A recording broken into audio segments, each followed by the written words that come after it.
పాటించకపోతే మేము ఏం చేయాలి అని చెప్తుంది. ఏం చేస్తారు? చేతులు కట్టుకొని ఉండాలి అందరూ. పుట్టిల్లు పొమ్మంది. బీఆర్ఎస్ నుంచి కవితపై సస్పెన్షన్ వేటు. ఆమె పార్టీ వ్యతిరేక చర్యలకు పాల్పడుతున్నారు. కవిత తీరుతెన్నులు పార్టీకి నష్టం కలిగిస్తున్నాయి. సస్పెన్షన్ ప్రకటనలో వివరించిన బీఆర్ఎస్ కవితను ఉపేక్షిస్తే మరికొందరు గలం విప్పే ప్రమాదం. కేసీఆర్కు చెప్పి ఒప్పించిన కొందరు ముఖ్యంగా నేను చెప్పలే, నేను 4-5 రోజుల నుంచి మొత్తుకుంటున్నా. కేసీఆర్కు ఇంకా చర్యలు తీసుకోవాలని లేనే లేదంట. బీఆర్ఎస్ నేతలే పట్టుబట్టి జట్టు కట్టి మీరు ఏదో నిర్ణయం తీసుకోవాలని చెప్పారట. లేకపోతే అసలు ఇప్పటికీ జరగకుంటుండే కథ. బహిష్కరణ అనుకోని చివరికి సస్పెన్షన్కే పరిమితం. బహిష్కరిస్తే 6 ఏళ్ళు తిరిగి రాకుండా పార్టీ నిబంధనలంట. అంటే మొత్తం మీద కేసీఆర్ ఇక్కడ బహిష్కరణ మాత్రమే చేసిండు, సస్పెన్షన్ మాత్రమే చేసిండు, బహిష్కరణ చేయలేదు. అంటే ఎప్పటికైనా మళ్ళీ పార్టీలకు వచ్చే అవకాశం ఉంటుంది.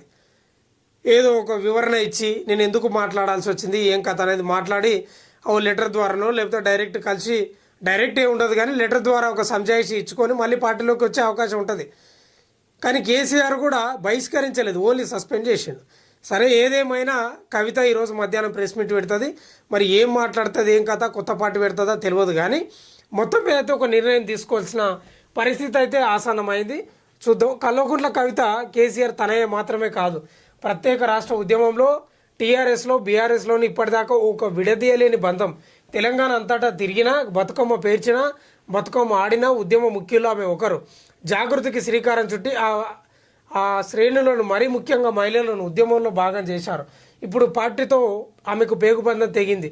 పుట్టి పెరిగిన పార్టీయే ఆమెను బయటకు పంపేసింది. కన్న తండ్రి ఆ కఠిన నిర్ణయం తీసుకోవాల్సి వచ్చింది.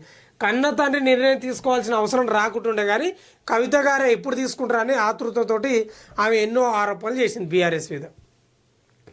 ఓ రకంగా బీఆర్ఎస్ పార్టీని ముంచనికే ప్రయత్నం చేసినట్లు కనిపిస్తూ ఉంది.